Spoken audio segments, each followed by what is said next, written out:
اور ہر اس تاریخی مقام کو ڈھایا جائے گا جس کا ذرا سا تعلق اہل بیت یا اطہار سے نکلا ہے، اور ہر اس جگہ کو خصوصیت کے ساتھ محفوظ کیا جائے گا جس کا ذرا سا تعلق دشمنان اہل بیت سے نکلا ہے۔ شروع میں جب میں ان چیزوں سے اتنا واقف نہ تھا اور وہاں گیا تو لوگوں نے کہا کہ مولانا یہ جو سارے تاریخی مقامات گرائے جا رہے ہیں، بہرحال ان کا عقیدہ یہی کہ کسی بھی بزرگ ہستی کی یاد منانا یا برقرار رکھنا شرک۔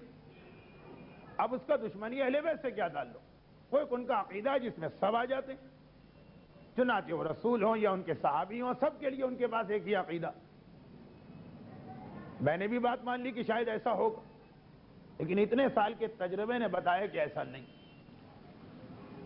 اگر عقیدے کی بات ہو کہ اللہ کے علاوہ اور کسی کی یاد برقرار رکھنا یا کسی بھی مقام کو برقرار رکھنا شرک، تو ہم کبھی یہ نہ دیکھتے کہ اہل بیت یا اطہار سے منسوب ہر چیز کو مٹایا گیا اور جو دشمنان اہل بیت ہیں ان سے منسوب چیزوں کو بچایا گیا۔ اس بحث میں تو میں جا ہی نہیں رہا کہ یہ تاریخی دشمنیاں صرف رسالت کے زمانے سے کیوں، ورنہ اگر مسئلہ شرک کا ہوتا تو خود وہ خاندان اپنے بزرگوں کی ایک ایک یادگار کو محفوظ کیا، چھوٹے مکان سے لے کے بڑے قلعے تک سب کو پوری حفاظت کے ساتھ رکھا، اتنے سارے میوزیم بنائے جس میں ان کے بزرگوں کی ہر یادگار موجود ہے۔ اس سے تو میں بحث ہی نہیں کرتا ہوں۔ آئیے اہل بیت یا اطہار اور دشمنان اہل بیت کے حوالے سے بہت ہی مختصر ان کے طریقہ کار کو سمجھیں، اور دیکھیے اہل بیت کی نشانیوں کو مٹانا بھی نہیں بلکہ اس طرح سے مٹانا یہ صاف گواہی دیتی کہ مسئلہ شرک کا نہیں، مسئلہ عداوت کا۔ مثلا مسجد رد شمس 1977 تک یہ مسجد شہر مدینہ کے باہر مسجد قباء کے پیچھے 1 کلومیٹر کے فاصلے پر واقع ہے، اور اس کے حوالے سے ایک واقعہ بیان کیا جاتا تھا کہ یہاں وہ تاریخی واقعہ پیش آیا کہ جب مولا کے لیے سورج پلٹا۔ اب اگرچہ اس مسئلے پر بھی بڑی بحثیں کہ یہ واقعہ خیبر کے راستے میں پیش آیا یا قباء، لیکن ایک نسبت تھی۔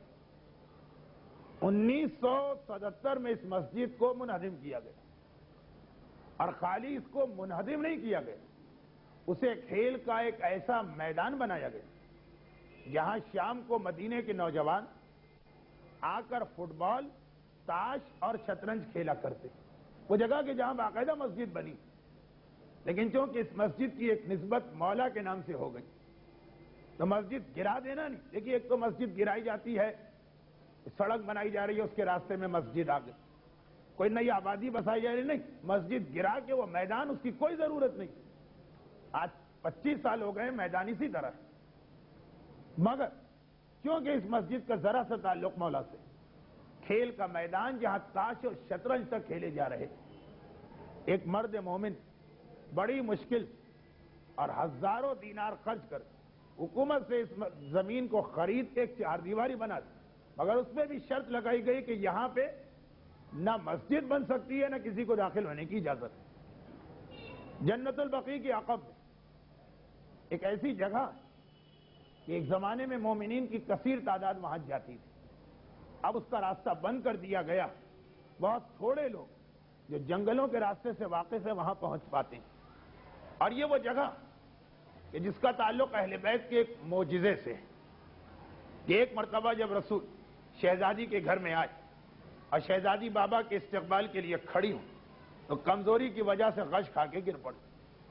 پانی چھڑکا کے جب شہزادی کو ہوش میں لایا گیا، رسول نے پوچھا بیٹی یہ کیا حال ہے؟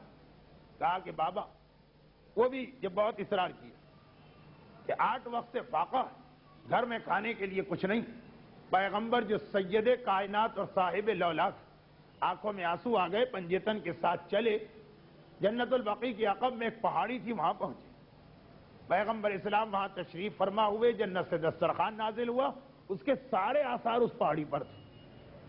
اب ہو سکتا ہے کہ سند کے اعتبار سے یہ روایت بہت زیادہ معتبر نہ ہو، مگر ایک نسبت تو اس کو مل گئی، جہاں رسول بیٹھے وہاں پہاڑی میں باقاعدہ ایک آدمی کے بیٹھنے کی شکل بن گئی، جہاں پنجتن نے دسترخوان رکھا اس کی شکل بن گئی، جہاں پانی گرا وہاں پانی گرنے کی ایک عجیب معجزہ نما وہ چیز تھی۔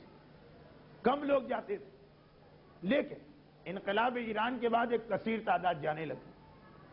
نہ صرف یہ کہ 1983 میں بلڈوزر کو لا کے اس پوری جگہ کو اڑا دیا گیا، بلکہ اس پورے محلے کے جتنے گٹر ان سب کا آؤٹ لیٹ وہاں پہ اس طرح رکھ دیا گیا کہ وہ ساری نجاست، کیچڑ اور گندگی ہر وقت وہاں جمع ہوتی۔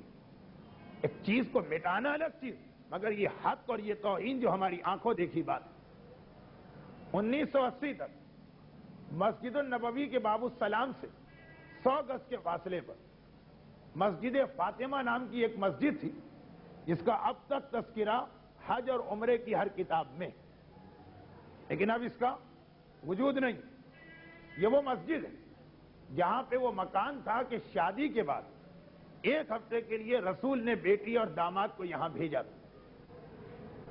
جب اس مسجد کو توڑا گیا سن 1980 اور 81 کے درمیان، تو خالی توڑنا ایک جگہ، اس کے بعد وہاں بیت الخلا قائم کیے گئے، جہاں پہ مسجد تھی سن 1980 تک۔ یہ ان سب لوگوں کی آنکھوں دیکھی بات جو سن 1978 اور 79 سے لے کے اب تک حج یا عمرے پہ وہاں آتے جاتے ہیں۔ تو مسئلہ خالی شرک اور عقیدے کا نہیں، مسئلہ اس بغض اور عداوت کا ہے کہ جو اب تک ظاہر ہو رہی۔ مکہ مکرمہ میں ہم آتے ہیں اور ایک عجیب تضاد ہم کو نظر آتا۔ مکہ مکرمہ کے اندر تمام شیعہ سنی علماء متفق ہیں کہ خانہ کعبہ کے بعد افضل ترین جگہ جناب خدیجہ طاہرہ کا مکان، تمام علماء اسلام اس میں متفق ہیں۔ حتیٰ یہ کہ حکومت پاکستان جس کتاب کو عازمین حج کی ہدایت کے لیے جاری کرتی اور جو اسی مکتب فکر کے علماء تیار کرتے ہیں، جو مکتب فکر سعودی عرب میں رائج، اس میں بھی چاروں ناچار یہ جملہ ان کو شامل کرنا پڑا۔ یہ وہ گھر ہے کہ جہاں خدیجہ سے شادی کے بعد سے لے کر ہجرت کی رات تک، یعنی تقریباً 28 سال رسول نے قیام کیا۔ یہیں پہ شہزادی کی ولادت ہوئی، یہیں پہ جناب خدیجہ کی وفات ہوئی، اسی گھر سے رسول نے ہجرت کی، اسی گھر میں بستر پہ میرا مولا شب ہجرت رات بھر سویا۔ اور اس گھر سے تقریباً 150 گز پہلے ابو جہل کا ایک مکان تھا، اور عالم اسلام بچہ بچہ ابو جہل کو جانتا، چنانچہ ماقبل کے حکمرانوں نے اس ابو جہل کے مکان کو توڑ کے وہاں پہ بیت الخلا بنا دیے تھے، جو تقریباً تمام پرانی کتابوں میں لکھا کہ آپ صفا اور مروہ کے گیٹ سے باہر آئے اور بالکل سامنے جو بیت الخلا آپ کو ملے گے، یہ وہ جگہ ہے کہ جہاں ابو جہل کا مکان تھا۔ اب سے چند سال پہلے تک یہی کیفیت ہے، مگر اب وہ ایک انجینئرنگ کا پرابلم آ گیا اور ان کا ارادہ پورا نہ ہوا، لیکن جو بات اس کو بالکل الٹا کر دیا گیا۔ ابو جہل کے مکان میں جو بیت الخلا، اگرچہ اس جگہ بیت الخلا کی ضرورت ہے، اس لیے کہ حرم خانہ کعبہ کے 4 دروازوں میں ہر دروازے کے سامنے کچھ ٹوائلٹس بنائے گئے، جو بھی وہاں عبادت کے لیے آتے ہیں، بعض اوقات پورا پورا دن، بعض اوقات پوری پوری رات رہتے، تو وضو خانہ اور ٹوائلٹس کی ضرورت ہے۔ لیکن وہاں سے ان ٹوائلٹس کو ہٹا کے کچھ دور لے جایا گیا اور اس جگہ کو انتہائی خوبصورت انداز کا ایک فرش کر ایسی جگہ بنا دیا گیا کہ بہت سے لوگ صرف اور صرف اس جگہ کی خوبصورتی کو دیکھ کر حرم میں جانے کی بجائے وہاں بیٹھ کے عبادت کرتے، جہاں ابو جہل کا مکان، اور جب ماقبل کے حکمرانوں نے بیت الخلا بنائے اور جہاں بیت خدیجہ، یہ سارے بیت الخلا وہاں پہ منتقل کیے گئے۔ لیکن اس کے بعد کیونکہ وہ جو کمپنی جو یہ پروجیکٹ پہ کام کر رہی، اس میں بعض اپنے بھی بن لادن کو ایسا انجینئرنگ کا پرابلم آیا کہ ان کو 50 میٹر اور پیچھے ہٹنا پڑا اور وہ بیت خدیجہ کی جگہ بالکل محفوظ ہو گئی۔ لیکن جو اصل پروگرام ہے جو اس کے نقشے اب تک ہیں، اس میں یہی کہ جس دشمن اسلام ابو جہل کے گھر میں بیت الخلا بنائے گئے، وہ سارے کے سارے جناب خدیجہ کے گھر میں منتقل کیے جا رہے ہیں. یہ آج کی بات میں کر رہا ہوں، یہ میں بنو امیہ اور بنو عباس کے زمانے کی بات نہیں کر رہا ہوں کہ جب دشمنوں کی قبروں کو کھودا جاتا ہے اور ہڈیاں نکال کے دسترخوان بچھا کے کھانا کھایا جاتا. یہ اس پڑھی لکھی دنیا کے سامنے یہ واقعات پیش آ رہے ہیں. اور اس کے مقابلے میں مدینے کی پوری مسجد گھوم جائی.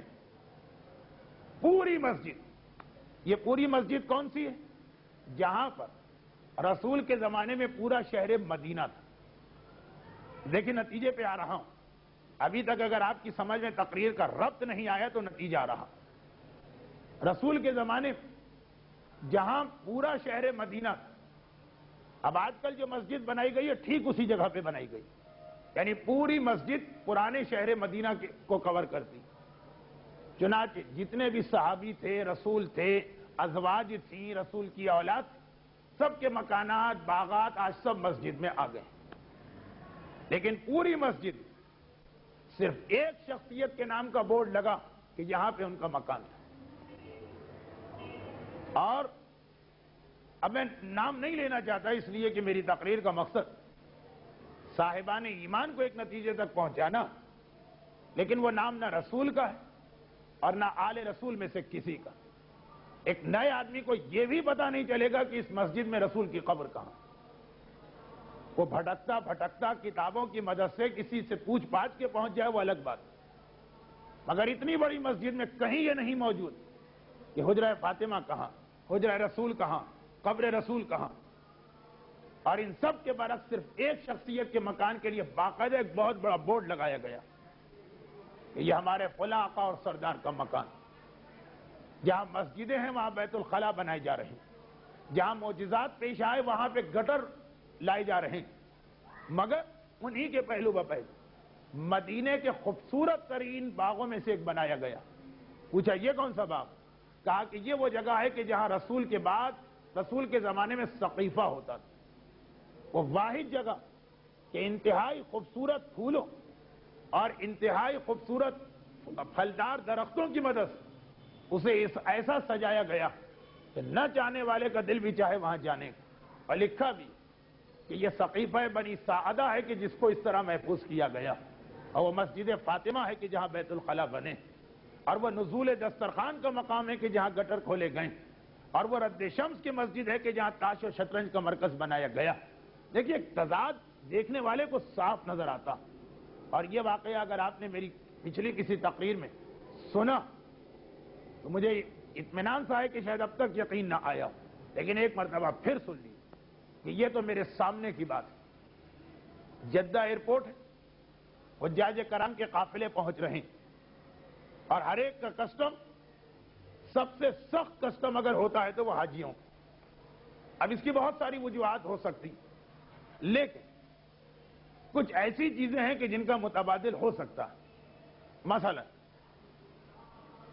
خشکی کے راستے جو جاتی ان کی تو آنکھوں کے سامنے ہر چیز کا کسٹم اس طرح ہوتا کہ کتوں کو لا کر ایک ایک چیز کو سنگھایا جاتا. اب ڈرگس کا مسئلہ ہے اور منشیات